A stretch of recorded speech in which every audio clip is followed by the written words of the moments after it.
back. Today we are gonna assemble our kitchen. We already cut out all the panels and the supports that we need. We'll show you. And this is how I usually set everything up. So I drew a line onto the sheet where we want to cut it. And then I clamped down this flat bar. And I measured the distance in between the line and the flat bar. And depending on which side of the line I want to cut it, and depending on your own circular saw, if you're using one, this distance will always be the same. Yeah, so now I want to do the cut on the outside, so it has to be between 29 and 30 mil from the flat bar, and then it will cut along the outside of this line. And this tool has been so handy all the time, and it's perfect to get this right as well. So as you can see here, it's between 29 and 30, and the same on this end. So now we clamped it and we can cut it.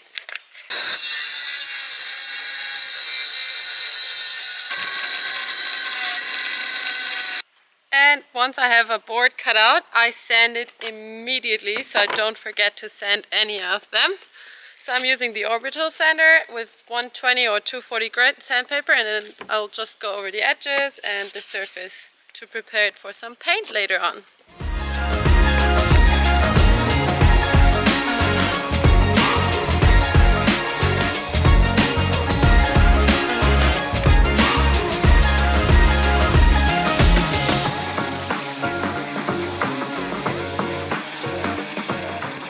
These are the three main panels. This is just to cover up the vapor barrier on the side.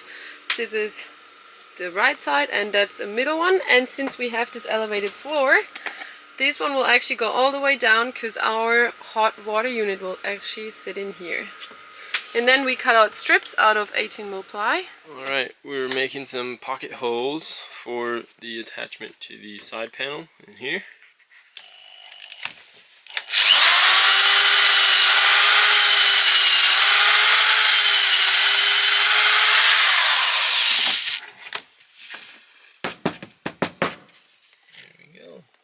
And when using pocket holes, it's always better if you use wood glue as well. So you just apply a bit of wood glue, you put the screws in, and then it's a really nice and tight fit. The glue will dry and it's a super strong bond. These are the pocket hole screws. What's special about them is this ring, like they have a flat surface over here. So when they sit in the pocket hole, they're really like nice and tight, and they don't have a thread here, so they pull the two parts together, even if there's a gap when you start putting those in. So we'll show you. We'll do it now.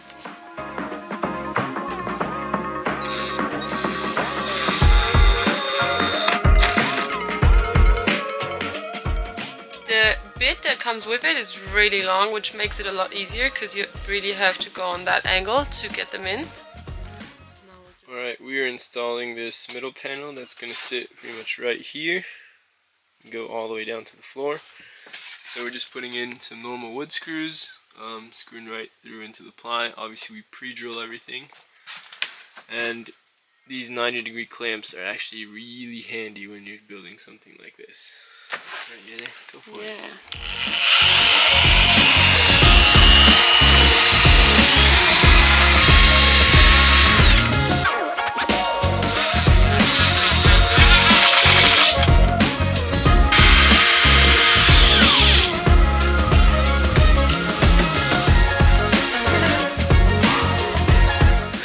Broke the second drill.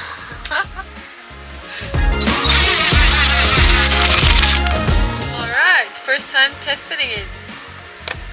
It's in, it's still a bit wobbly.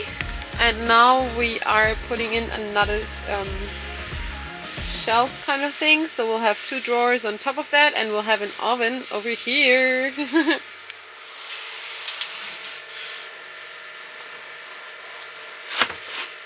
We got some dividing walls, that one, this one for two doors, and now we're working on this one. And again, we're using our 90-degree clamp, which is so good. And now we'll screw some holes in there. We and also added attach some it. supports where the water tank's gonna be. Yeah, it was too flimsy, so now it's a lot more stable over here.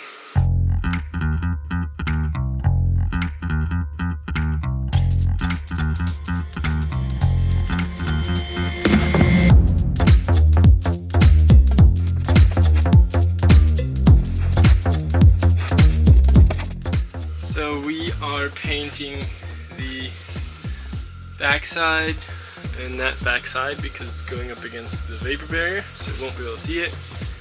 So what color are we using for that, Jelle? White, but the cheap stuff.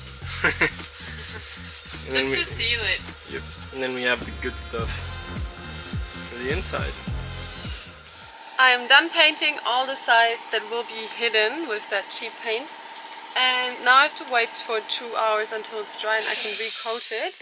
So I was thinking about just using the Timberite wood filler and go along these edges, because it will make the finish look a lot nicer and you won't be able to see that ply sheet finish through the paint.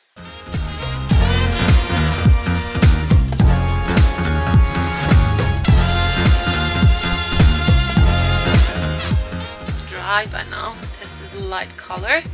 So I'm gonna sand it down. It literally doesn't matter what it looks like when you apply it, because you can sand it down easily and it's super quick. And then it will be this like really thin film on top of the side of the ply, and it will make it a lot smoother, and then you can go over it with primer.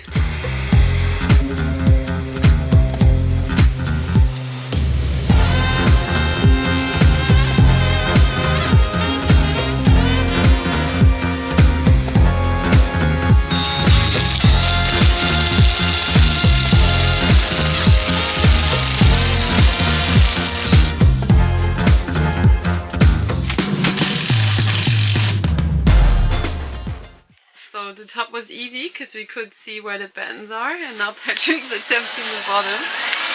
So he just took a guess. He thinks the bend is behind here. And oh yes, we did it! So in a bit of a night action, we put our fridge in. This is the fridge we will have for now, but stay tuned, we might change it in the future. That's why the cutout is slightly bigger. It's a 240 watt fridge. We bought it already last year, so we had it standing around for a while. And we also put in our hot water unit. Look at that! And we cut some boards to the right size that will go around the hot water unit and on top, so we can mount our water pump and stuff on it. So they are here, they're primed.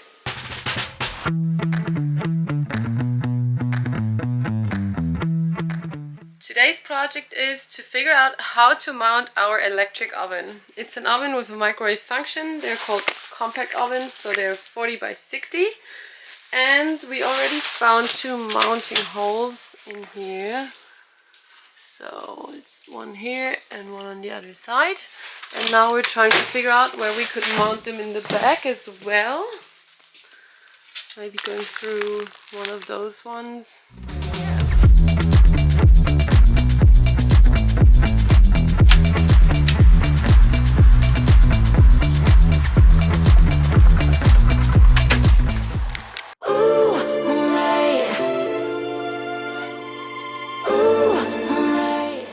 Are cutting the holes for our sink for our indoor kitchen and for our induction cooktop, so we have to get it right. We only got one shot at this, and I already put on the lines where we need to cut it. So this is for the sink, and then the induction will go on here. We'll flip it so it's literally the other way around.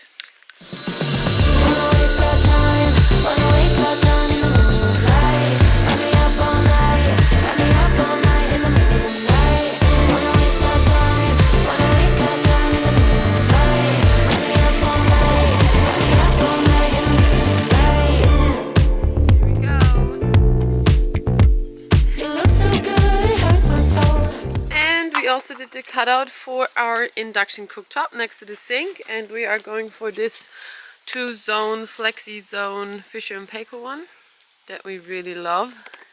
Jelle's early Christmas present this year. So no more Christmas presents for you, Jelle. So the good thing is, since it's my Christmas present, I reckon I don't have to cook until Christmas because I'm not allowed to use it before. Good luck, Patrick. Oh yeah. You're gonna make me brekkie, lunch and dinner every day. What a life. I'm just gonna make you cook outside.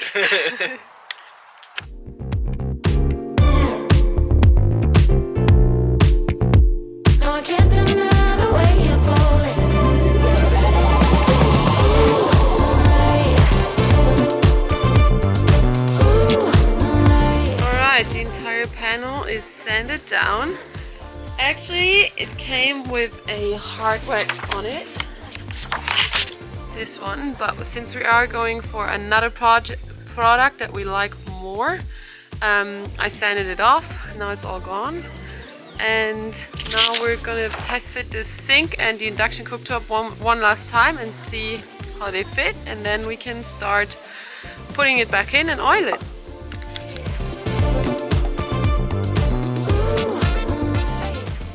So the kitchen top is in, and before we can oil it with our Rubio Monocoat 2-part, we have to sand the ceiling because of the dust, because the curing time for this will be 7 days until you can put liquids on it, and 36 hours until it's touch dry.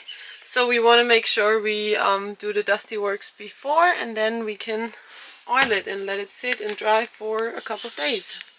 All dry now. I wiped it down one more time. It is really good if you have mineral spirits or the wood cleaner that Rubio Monocoat sells. And now I'm mixing the 2 parts, so it's the pure oil, and we're using the accelerator. Otherwise it will dry, but it will take a lot longer, and we are honestly running out of time. So I cleaned out this cream cheese thing, and we're gonna mix it together.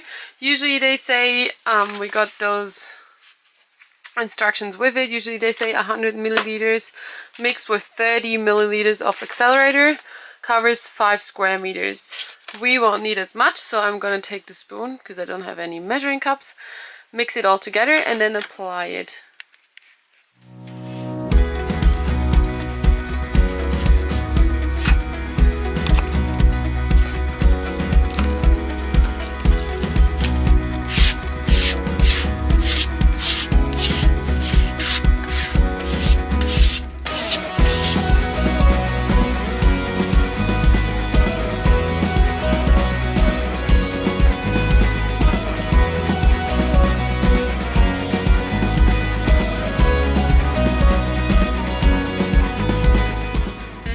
I applied it everywhere, and now we're using this to buff it in.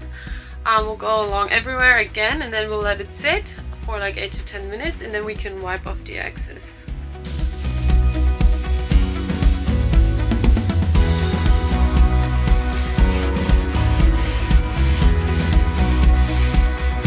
Alright, 10 minutes later.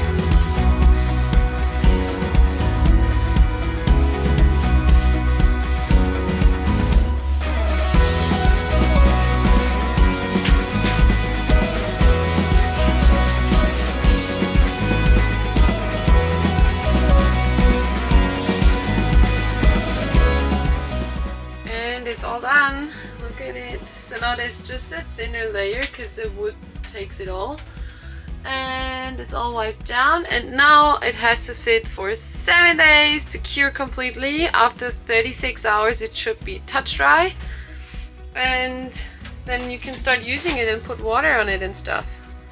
Yeah, it takes a while, but it will be worth it. And I wanted to say the preparation is key. It's literally the most important bit, because applying the Rubio Monocoat, the 2-part, it's so simple and so quick. So we literally put all the parts, we mixed the 2 parts, put it all on, then buffed it in, and then literally wiped it down. So it's that simple, that easy. It looks really nice already, but we'll see how it will be when it's finished.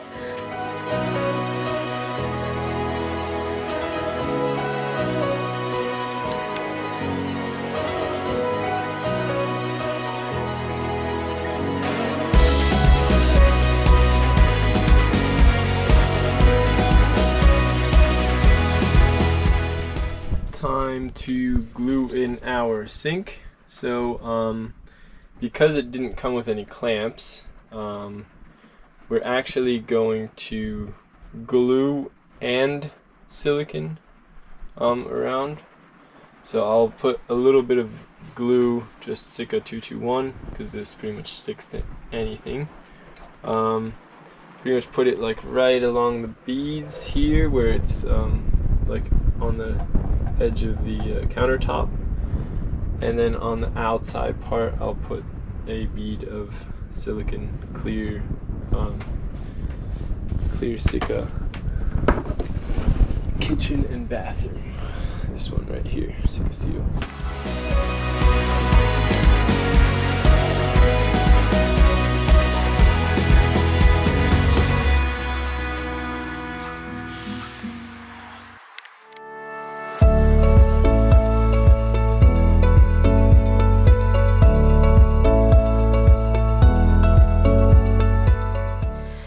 Today we are finally starting the process of installing our drawers, and we're really excited because they're awesome. They are awesome. We already played around with them a little bit, so we know what we're doing, kind of.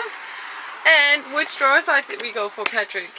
So we got the Häfele Matrix Slim, which means they're actually under mount slides, but they come with sides.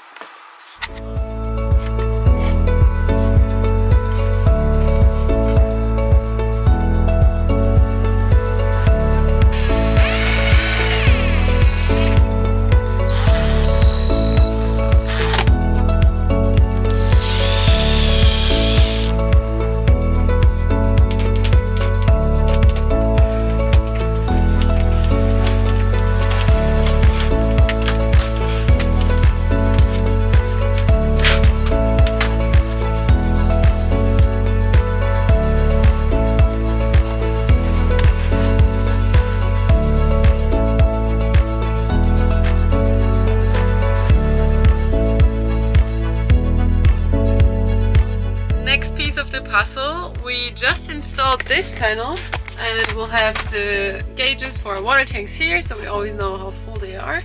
This one's currently laying in here, and as you can see, our water tank's almost empty, which is not good.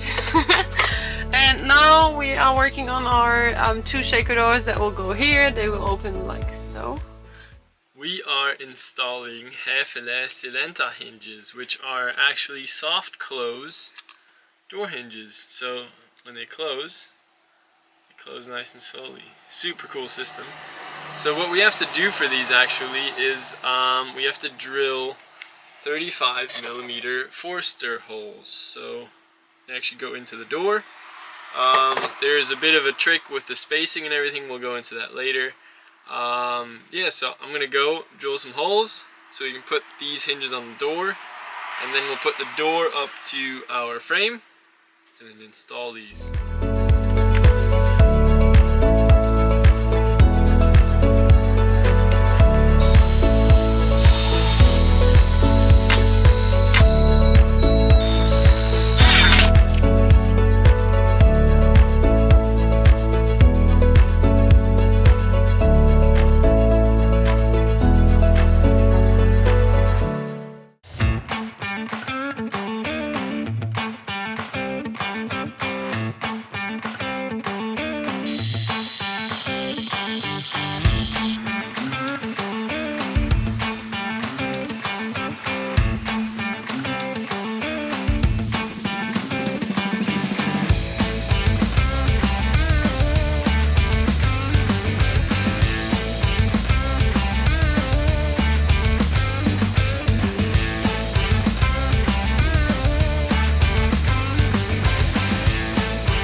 Of the tiles has dried, so now we can think about the grout. Therefore we're removing our induction cooktop because it's not glued or silicone in yet. We will mask off the area, make sure we're not destroying our beautiful teak panel. The induction is out. It was actually not too bad underneath, just a few like crumbs and a bit of dust. And now I laid out cardboard everywhere, just to protect the bench top. This is the grout we're using. It's a flexible, water repellent and dirt resistant fine tile grout in ultra white, and we got it from Ardex, and yeah, it will transform our kitchen. Patrick.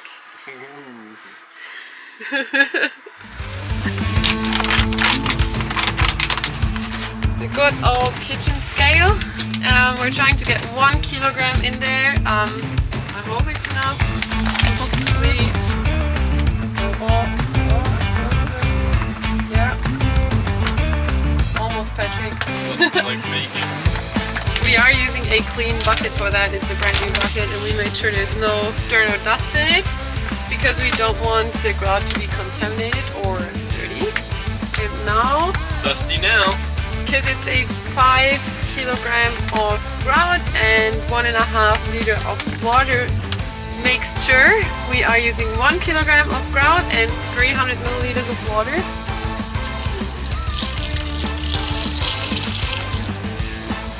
And because we don't have a fancy mixing machine, we are using a piece of plastic pipe to mix it. I think we need more water. Jesus. Alright, I read online that the consistency of grout should be like smooth peanut butter. So what do you reckon? Does it look like smooth peanut butter, Patrick? Yeah, it feels like it. Not that I like peanut butter, but it looks about like Nutella. Come on, you're from the US. I'm not from the US. Spent some time there. Still like Nutella more. Alright, here goes nothing. Let's chuck the peanut butter on there. Look at that. Oh my goodness. Yella, you're ruining it. Yeah. Let's get more on there. I think we have to mix more. It's alright, we'll do a bit and then mix more after. How are you putting it on the float? With a little scraper. That's probably not the professional way, but it works.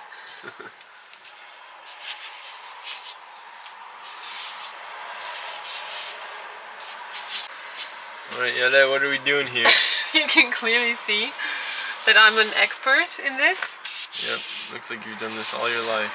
I'm actually just trying to spread it because when it comes to working it into the seams, that works a bit different. So what you want to do is go diagonal over your seams to work it really into them. So you're not going along them like so or so. You just go diagonal to really like pack them.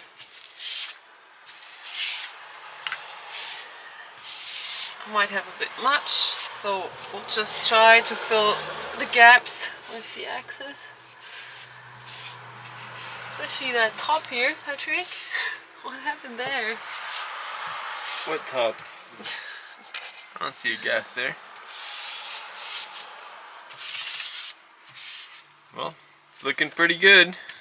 You sure? Let's see how it turns out. It looks like a mess to me.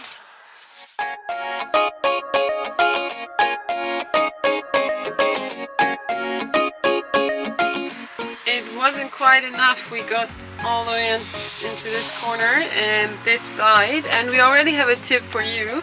We actually chucked a little bit more water in it, made it a little bit more creamy, less peanut buttery, and it worked better, we think, because when it's a bit thicker, it's harder to get it into the seams, and we have a lot of seams, as you can see.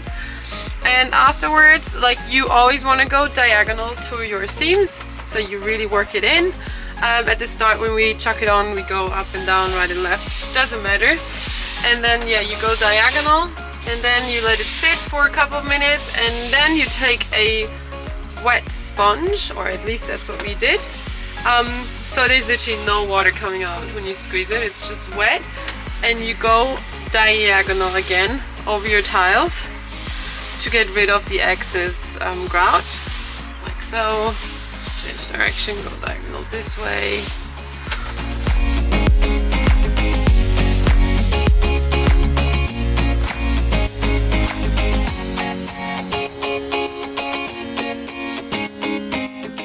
What are you doing, Yella? I'm sponging it off. So, using clean water. Last time, sponging off the rest of the grout. And hopefully that'll be it, right? Yeah. And the next day I just used a microfiber cloth and I went over the tiles again and kind of like polished them.